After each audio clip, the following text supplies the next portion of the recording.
காந்தியடிகளின் சிலையில் மாலை போடக்கூடாது என்று தடுத்தது காவல்துறை. ஆளுநர் வந்த பிறகுதான் மாலையிட வேண்டும் என்று சொன்னது காவல்துறை. எங்களுக்கு காந்தியோடு நிறைய விமர்சனங்கள் உண்டு. வேறு அவருக்கு இந்து மதத்தின் மீது நம்பிக்கை உண்டு, அடுத்த பிறவியின் மீது நம்பிக்கை உண்டு, சனாதனத்தின் மீது நம்பிக்கை உண்டு, சாதிய கட்டமைப்பின் மீது நம்பிக்கை உண்டு. தீண்டாமை மட்டும்தான் ஒழிய வேண்டும் என்று சொன்னார். அதனால்தான் அம்பேத்கருக்கும் காந்திக்கும் மோதல் வந்தது. நீ என்ன சாதி வாழ்கன்னு சொல்றீங்க, நான் சாதி ஒழிகன்னு சொல்றேன். இதுதான் அம்பேத்கருக்கும் காந்திக்கு இருந்த முரண்பாடு. நேருக்கு நேர் மோதல் நடந்தது. அந்த காலத்தில் காந்தி ஒரு சமூகத்திற்கு ஹீரோ என்றால் அவர்களுக்கு அம்பேத்கர் வில்லன், அம்பேத்கர் ஹீரோ என்றால் காந்தி வில்லன். அப்படித்தான் அரசியல் போனது. அதுதான் ஒரு காலத்திலே இருந்த அரசியல்.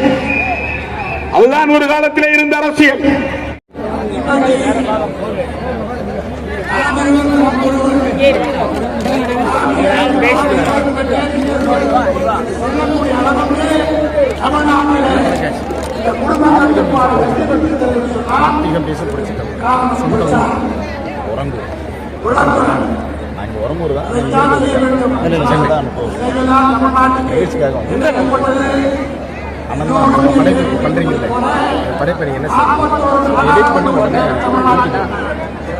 என்ன யூடியூப் சேனல் எத்தனை பேர்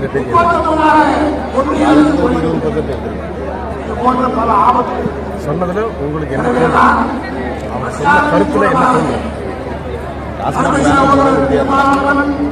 சாயந்தரம் நீங்க குடிக்கிற நபரா இருந்தா நம்ம ஒன்றும் தடுக்க முடியாது. பழக்கம் இல்லை. அதனால வீடியோ ஓடுதா? வீடியோ நிப்பாடு சாமி, வீடியோ நிப்பாடு சாமி, ஒரு நிமிஷம் நிப்பாட்டு கிடையாது.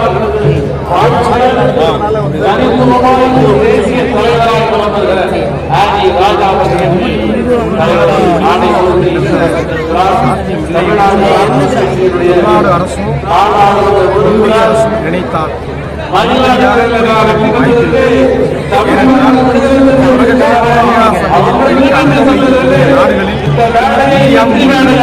இந்திய நாட்டினுடைய அரசியல் சட்டத்தை இயற்றியவர் புரட்சியாளர் அம்பேத்கர் அவர் தேசத்தில் ஒரு அரும்பு வாய்ப்பை கொடுத்திருக்கிறார். என்ன வாய்ப்பு என்று சொன்னால், மற்ற நாடுகளை விட ஜனநாயகத்தை உள்ளடக்கி மக்கள் பிரதிநிதித்துவம் பெற்ற அது நமக்கு கிடைத்த மிகப்பெரிய ஒரு சித்தாந்தம். அந்த சித்தாந்தத்தை மையப்படுத்தி மேலே ஆண்டு கொண்டிருக்கிற பாரதிய ஜனதா அரசும் நாட்டை ஆண்டு கொண்டிருக்கிற இரண்டும் இணைந்து மதுவை குடிக்க வேண்டும் என்ற சட்டத்தை இயற்றினால் மட்டுமே என்னுடைய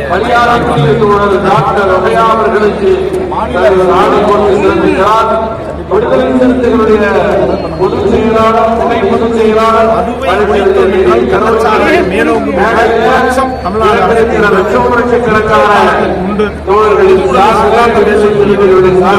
ஆனால் டாஸ்மாக் என்ற ஒரு உரையாற்றியிருக்கிறார். சாராயக்கடை தமிழ்நாட்டில் அரசே எடுத்து நடத்தும் பொழுது மாநாடு நடைபெறுகின்ற அருகே இருக்கின்ற கள்ளக்குறிச்சியில் 69 பேருக்கு மேற்பட்ட கள்ளச்சாராயத்தை குடித்தே இறந்திருக்கிறார்கள். அரசாங்கமே விற்கும் போது இடையில் ஒரு கள்ளச்சாராயம் புகுந்திருக்கிறது என்றால் அது வெட்கக்கேடான விஷயம். சாராயக்கடை முழுமையாக மூடிவிட்டால் சாராயத்தை கள்ளத்தரமாக மிகப்பெரிய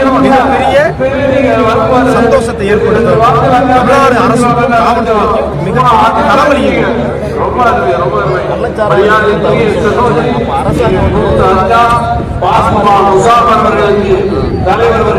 அக்கறைக்கு அக்கறை கள்ளச்சாராயத்தை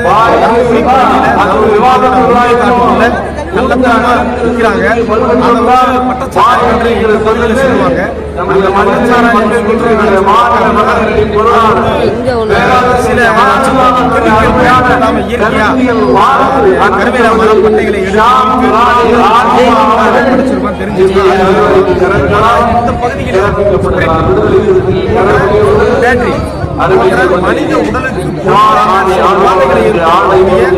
ஒரு எரியூட்டும் சாராயத்தை தயாரிக்கின்றனர். அப்பதான் அந்த சாராயத்துடைய ஆல்கஹால் இருதயம்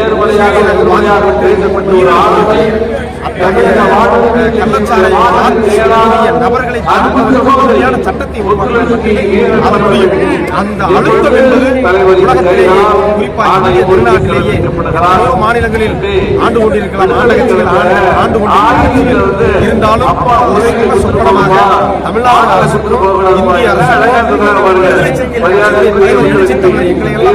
மாற்றிய மரத்தான தொடர்ச்சியாக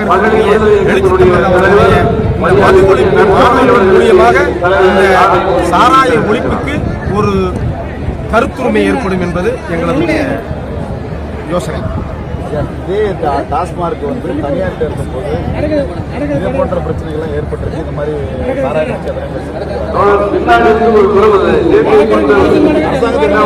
அதே மாதிரி அன்று தனியாரிடம் இருந்தது. ஒரு சாதியினர் யாரையும் குறிப்பிட்டு சொல்ல விரும்பவில்லை. ஒரு சாதியினர் அந்த கள்ளச்சாராயத்தை காற்றக்கூடிய சில சாதிகளை வைத்து கழிச்சினார்கள். அன்று கேட்பார் ஆள் இல்லை. இன்றைக்கு ஹியூமன் ரைட்ஸ் வந்துவிட்டது. ஏனைய அமைப்புகள் தொண்டு நிறுவனங்கள் வந்துவிட்டன. அரசமைப்பு சட்டத்தை மாற்றி பல அமைப்புகளை மக்களுக்கு தேவையான அமைப்புகளை அரசே வந்து முன்னின்று அரசியலமைப்பு சட்டத்தை உருவாக்கி காலம் பேரு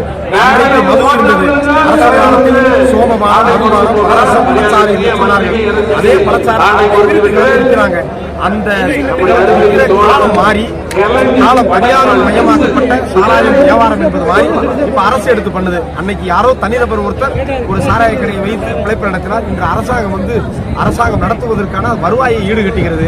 அவர்களிடம் இருந்து இவர்கள் புடுங்கி விட்டார்கள். எல்லாம் ஒன்றுதான். அந்த அழுத்தம் தான் இன்று மகளிர் மாநாடு, மது ஒழிப்பு மகளிர் மாநாடு விடுதலை சட்டத்தை நடத்துறோம். தமிழ்நாடு அரசு எப்படியும் செவிசாய்க்கும், படிப்படியாக குறைக்கப்படும் என்று தமிழ்நாடு அரசில் அங்கம் வைக்கக்கூடிய அமைச்சர் பெருந்தகை சொல்லியிருக்கிறாங்க. அதை இன்னும் எழுச்சி தமிழர் அழுத்தம் கொடுப்பார் என்ற நம்பிக்கை. இப்போ மாநில அரசாங்கம் திமுக தான் டாஸ்மார்க் நடத்துறாங்க. அதே திமுககாரங்களை வந்து நம்ம பிசிக மாநாட்டுக்கு அழைச்சிருக்கிறீங்க. அதை பற்றி சொல்லுங்க. நல்ல கருத்து, அருமையான கேள்வி. எதிரியின் கோட்டைக்குள் சென்று எதிரியை சந்திப்பதுதான் வீர தீரம் என்பது சான்றோர் சொன்ன பழமொழி. அந்த பழமொழியை வரலாற்று புத்தகத்தில் படித்திருப்பீர்கள். நீங்களும் நானும் முன்னால் அமர்ந்திருப்பவர்கள். அது இன்றைய காலத்தில் நடக்கிறது, எக்காலத்தில் சமகாலத்தில் நடக்கிறது என்றால் சாராயக்கடை வைத்து நடக்கக்கூடிய ஆலை முதலாளிகள் திராவிட முன்னேற்ற கழகத்தார் தான் என்று தெரிந்தும் அந்த கூட்டணியில் இருந்தும் பொதுமக்களுடைய நலன் கருதி, வாழ்வாதாரம் கருதி, பெண்களுடைய நலன் கருதி எழுச்சி தமிழர்கள் எடுத்திருக்கின்ற முயற்சி அது திமுக கூட்டணி, அதிமுக கூட்டணி, விடுதலை சிறுத்தைகளுக்கு சீட்டு கிடைக்காது என்ற மனநிலைக்கு வரவில்லை. மக்களை சமநிலையாக பார்க்க வேண்டும்.